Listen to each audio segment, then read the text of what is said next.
Hello friends, welcome to super Saheliya. આજે આપણે સમોસા બનાવીશું. ચણાની દાળના સમોસા બનાવવાના છે, જેના માટે મેં અહીંયા અડધો કપ જેટલી ચણાની દાળ 4 કલાક માટે પાણીમાં પલાળી દીધી હતી. 4 કલાક પછી 2 વાર સરખી રીતે એને ધોઈ લીધી અને આ રીતે 1 ઇંચ જેટલું દાળની ઉપર પાણી રહે એ રીતે એને કુકરમાં બાફવા માટે મૂકી દેવાની છે. બાફતી વખતે અહીંયા અડધી ચમચી જેટલું મીઠું પણ એડ કરી લઈશું. કુકરનું ઢાંકણું બંધ કરી અને 2 જ વિસલ થવા દેવાની છે. અહીંયા 2 વિસલ પછી ગેસ બંધ કરી કુકર જ્યારે ઠંડુ પડી ખોલીશું તો દાળ આ રીતે સરખી રીતે ચડી ગઈ છે. જોઈ શકો છો, દાણો આખો દેખાઈ રહ્યો છે પણ એ ચડી ગયો છે. બસ આવી જ દાળ આપણને જોઈ છે. હવે ચાલો આપણે એના સ્ટફિંગની તૈયારી માટે બીજી તૈયારીમાં 2 કાંદા, 2 લીલા મરચાં અને આદુનો ટુકડો ચોપરમાં ચલાવી અને બારીક ચોપ્ડ કરી લઈએ. આપ સુધારીને પણ આટલું બારીક ચોપ્ડ કરી શકો. હવે એક પેન લઈશું. એની અંદર 2 ચમચી જેટલું તેલ, સિંગ તેલ એડ કર્યું છે. અડધી ચમચી જેટલું જીરું એડ કરી દઈશું. ચપટી હિંગ એડ કરી લેવાની છે અને પછી આપણે જે કાંદા ચોપ્ડ કરીને રાખ્યા છે એ વઘારી લઈશું. ફ્રેન્ડ્સ, જે મિત્રો કાંદા નથી ખાતા એ કાંદા સ્કીપ કરી શકે છે. એમને જ જીરાનો વઘાર કરી અને દાળને સીધી વઘારી લેવાની. તો હવે આપણે કાંદો જે છે એ સરખી રીતે બ્રાઉન થાય ત્યાં સુધી થવા દઈશું.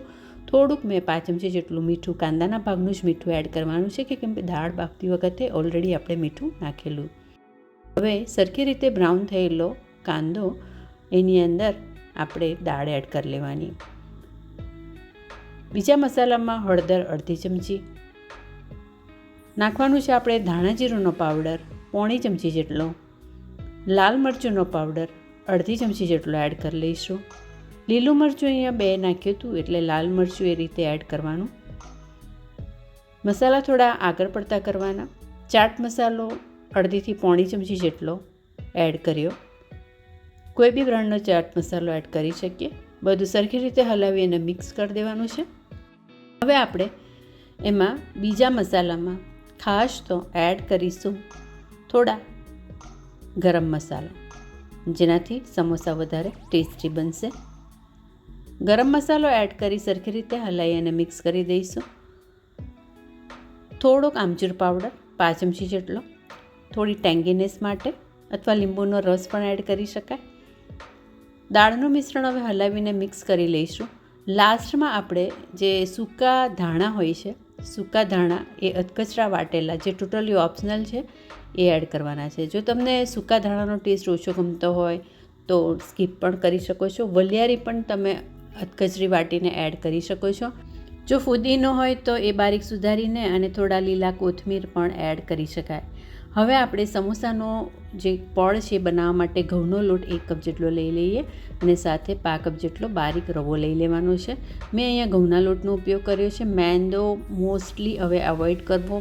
હેલ્થ માટે એ બહુ જ ખતરનાક સાબિત થયો છે અને એનું આપણે ખૂબ જ ઓછો ઉપયોગ કરીએ એવું જોવું જોઈએ આપણા કિચનમાં.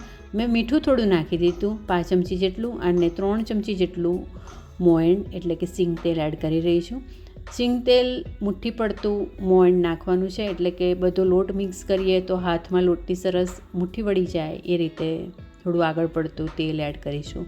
ઠંડા પાણીથી લોટ બાંધીશું તો ઘઉંના લોટનું પડ પણ બહુ સરસ ક્રિસ્પી અને લાંબો ટાઈમ સુધી એકદમ કડક રહે એવું થશે. રવો એડ કર્યો છે એટલે ઘઉંના લોટથી પણ બહુ સરસ આપણા સમોસા ક્રિસ્પી જ બનવાના છે. થોડું પાણી એડ કરી એકદમ કઠણનો આપણે લોટ બાંધવાનો છે. તો ફ્રેન્ડ્સ, આ દાળના સમોસા બહુ જ ટેસ્ટી લાગે છે. જેને બટાકા ઓછા ખાવાના છે એના માટે બેસ્ટ છે. અને બીજું, ક્યારેક કિટી પાર્ટીમાં આ એક સ્ટાર્ટર તરીકે તમે બનાવી શકો છો. બહુ જ ઇઝી પડે છે બનાવવાના અને ટેસ્ટી એકદમ લાગતા હોય છે. આપણી બેઝિક બોડીને નીડ હોય પ્રોટીનની, એ જરૂરિયાત પૂરી પાડવા માટે આ એક ચટપટું બેસ્ટ ઓપ્શન કહી શકાય. ચાલો, હવે લોટ આપણો બંધાઈ ગયો છે. તમે જોયું, થોડો કઠણ જ લોટ બાંધવાનો છે, જેને આપણે થોડો ટૂંપા પાડીને, એટલે કે આ રીતે થોડા ખાડા લોટમાં પાડીને થોડુંક અડધો ગ્લાસ જેટલું પાણી આ રીતે છિટકી દઈશું અને ઢાંકીને લોટને રેસ્ટ કરવા માટે 15 થી 20 મિનિટ માટે મૂકી દઈશું. આ સ્ટેપ બહુ જ જરૂરી છે. 15 થી 20 મિનિટ માટે લોટને આ રીતે રેસ્ટ આપવા માટે મૂકી દેવાનો છે. થોડું પાણી આ રીતે છાંટીને અને પછી એને સરખી રીતે મસળવાનો છે. એને ખૂબ જ મસળવાનો છે. તમે બીજી 10-1 મિનિટ માટે એને મસળતા રહો. સરસ રીતે એનું ટેક્સચર એટલે કે લોટ સરસ આમ થોડો વ્હાઈટ દેખાય ત્યાં સુધી મસળો. બહુ જ સરસ રિઝલ્ટ મળશે. સમોસાનું પડ બહુ સરસ બનશે. હવે ચાલો આ રીતે એક સરખા લુવાથી આપણે થોડું ચોખાનું અટામણ લઈ અને પાતળી રોટલી વણી લઈએ. તમે જોઈ શકો છો લોટ હવે થોડો નરમ થઈ ગયો છે, જે વણવા માટે હું થોડો ચોખાના લોટનો પણ ઉપયોગ કરી રહી છું. તો આ રીતનો જ આપણે લોટ રાખવાનો છે. સરસ પાતળી આ રીતે રોટલી વણી એને એક સરખા એના 4 ભાગ કરવાના છે. અને આપણે સમોસા એકદમ ઝટપટ ભરાય એવી એક આ ટ્રીક શોધેલી છે, જે ખૂબ જ વાયરલ થઈ છે, બધાને ખબર જ હશે. બસ આ ટ્રીકથી સમોસા આજે ભરીશું. એ ત્રિકોણમાં નહીં પણ સિંગોડા શેપમાં ભરીશું. રોટલીના 4 ભાગ કરી દઈશું અને જે સ્ટફિંગ છે એનો રાઉન્ડ બોલ બનાવી અને સેન્ટરમાં મૂકી દઈશું એક ભાગના, અને પછી સિંગોડાની જેમ એને ફોલ્ડ કરી લઈશું. તો ફ્રેન્ડ્સ, આ રીતે દાળનું સ્ટફિંગ થોડું મોઇશ્ચરવાળું હશે તો જ ખાતી વખતે એ ખરખર ખરીને પડે નહીં, સરસ ચોંટેલું રહેશે પૂરી જોડે. એટલે આ રીતે સ્ટફિંગ જે હોય દાળનું એ થોડું મોઇશ્ચરવાળું જ રાખવાનું. જો આ રીતે પાછળની 2 કિનારો અને પછી આ રીતે આગળ જે એક ભાગ ખુલ્લો છે એને આપણે જોઈન્ટ કરી દઈશું અને સિંગોડા શેપમાં આ રીતે આપણે જે સમોસું છે એ ફોલ્ડ કરી દઈશું. આ જે બાકીનો ભાગ છે એને આપણે જેમ આપણે ઘૂઘરામાં કાંગરી બનાવીએ છીએ ને એ રીતે કાંગરી બનાવી લઈશું, એટલે આપણું સમોસું ખુલવાના કોઈ ચાન્સ ના રહે. તળતી વખતે સરસ પેક થયેલું સમોસું હોય તો એ ખુલે ના, અને આ કાંગરી પાડવાથી એનો લુક પણ બહુ સરસ દેખાશે. તો જુઓ, સમોસા બધા જ આ રીતે તૈયાર કરવાના છે. તો આ રીતે થોડું ફોલ્ડ કરી દઈશું, જેમ આપણે દિવાળીમાં ઘૂઘરા બનાવીએ ને એમાં કાંગરી પાડીએ છીએ એમ થોડુંક આ રીતે કાંગરી પાડી લઈશું. એટલે કે આમાં ફોલ્ડ કરી લેવાનું એને. જુઓ આ રીતે થોડું ડિઝાઇન જેવું લાગશે અને સરસ દેખાશે. આ સ્ટેપ તમારે ન કરવું હોય તો પણ ચાલે, બસ સરખી રીતે સમોસાને પેક કરી લેવાનું.